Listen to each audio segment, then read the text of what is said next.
Kayo ba, anong goal nyo this 2026? Hi! So this content is really not in my content calendar. Ibig sabihin, hindi siya nakaplano. I just want to wrap this year, 2025, to share with you guys all of the things that I have achieved as a freelance social media manager. And this is my achievement cake. It is my favorite, which is ube. Kaya let's start. My first and biggest achievement for this year is I invest my money to my first farm lot. This is very difficult decision, guys, for me kasi I have seen a lot of people na bumibili sila ng iPhone 17 Pro Max, na bumibili sila ng sarili nilang sasakyan, but I've been juggling kung bibili ba ako ng katulad ng ginagawa nila or just invest my money to what I really need. Yes, kailangan ko ng sasakyan. Yes, gusto ko ng cellphone.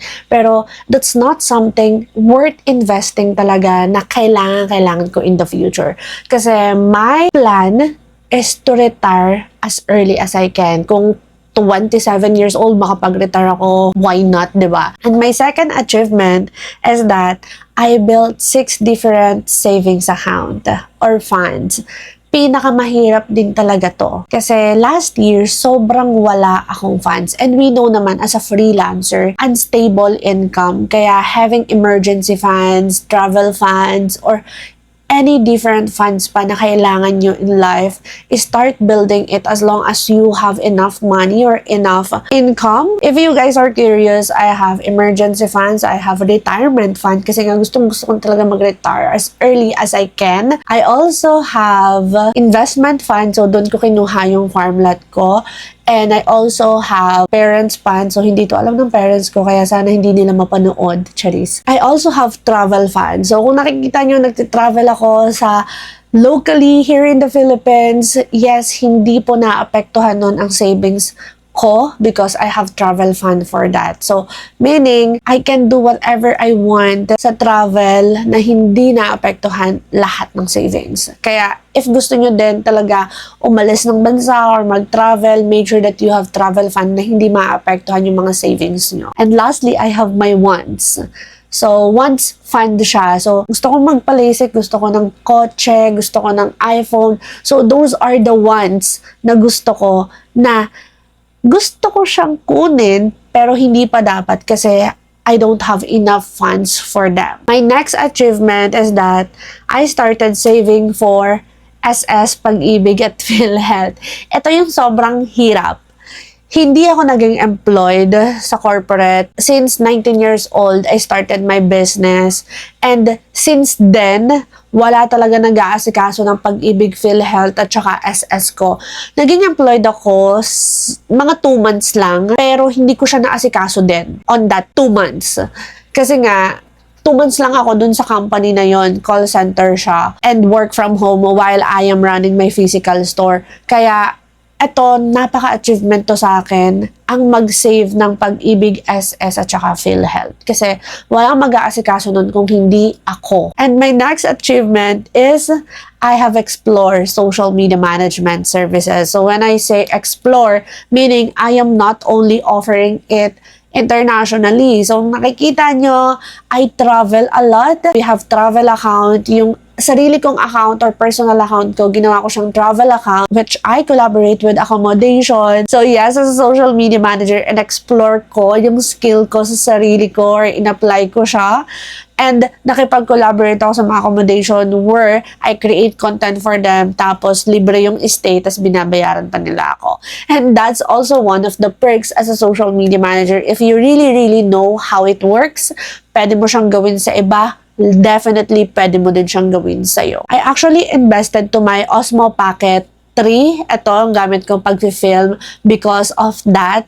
So, parang I started July, then I already collaborated with 16 accommodations, 2 sa Siargao, tapos 2 sa Tagaytay, 1 sa Laguna, and the rest is here sa Batangas. In-invest ko tong Osmo Pocket na yan for that And for that and not for this YouTube. So parang bonus na lang na ginagamit ko siya dito sa YouTube na to. Pero when I started this YouTube, cellphone lang talaga yung gamit ko, yung cellphone na ginagamit ko ngayon. Luckily, na ROI ko naman siya, itong Osmo Pocket na to, by just collaborating with those accommodations. And my next achievement is that I traveled 4 times this year locally.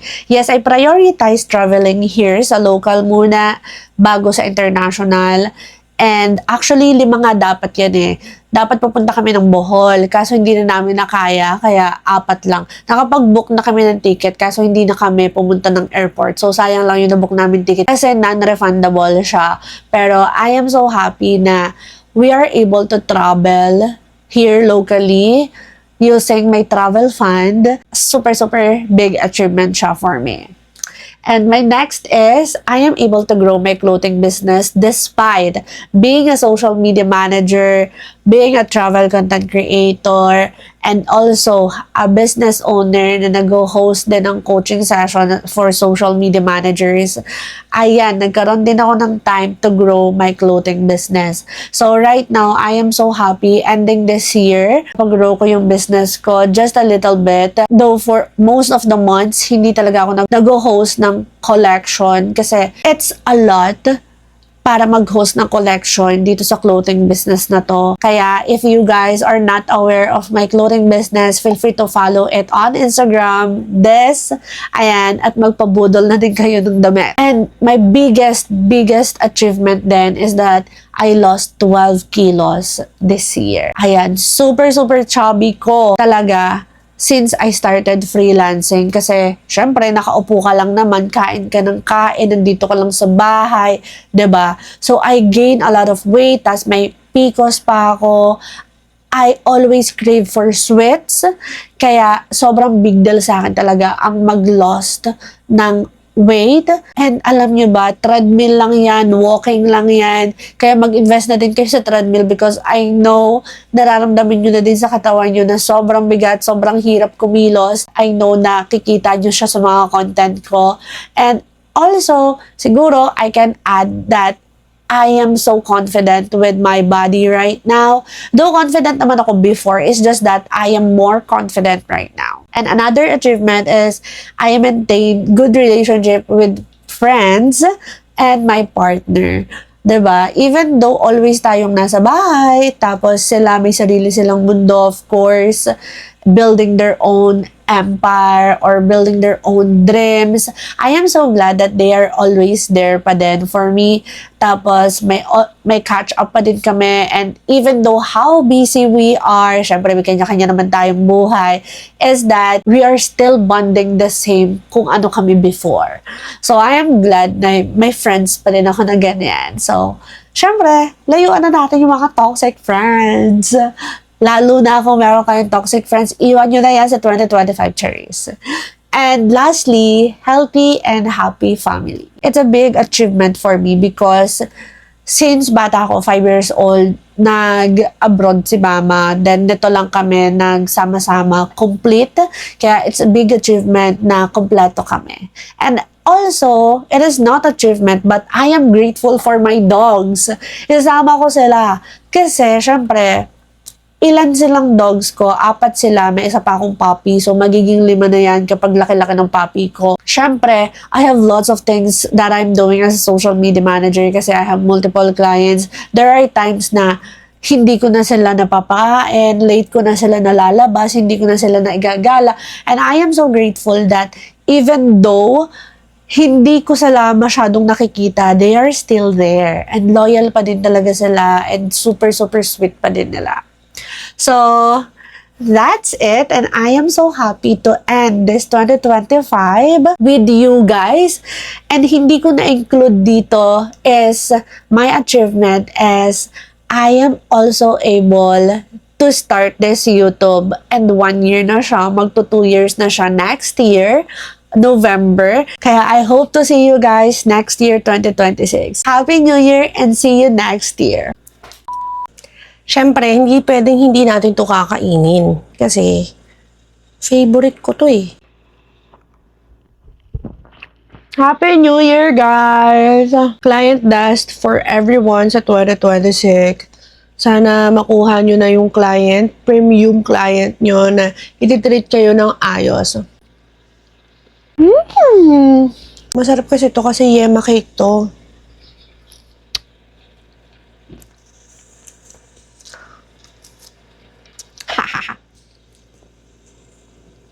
And alam nyo ba, hindi ko din na-expect talaga na ma-achieve ko lahat ng yon this year.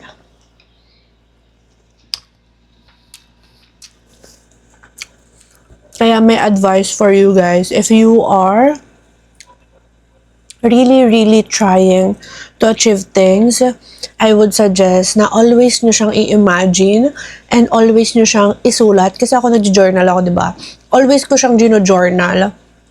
And of course, hindi natin ma-achieve yun kung hindi tayo magte-take action. Kaya mag-take action kayo even one step at a time.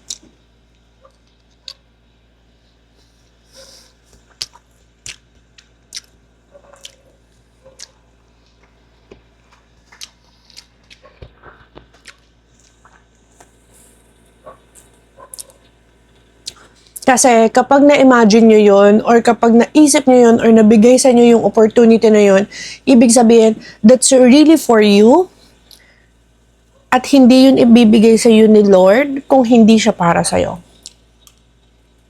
Kaya do your best to achieve that because you are being guided. Sarap niya.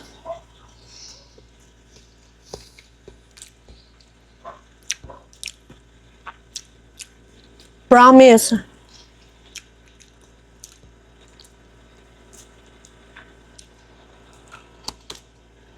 Bawi na lang tayo sa 2026 magpapayat.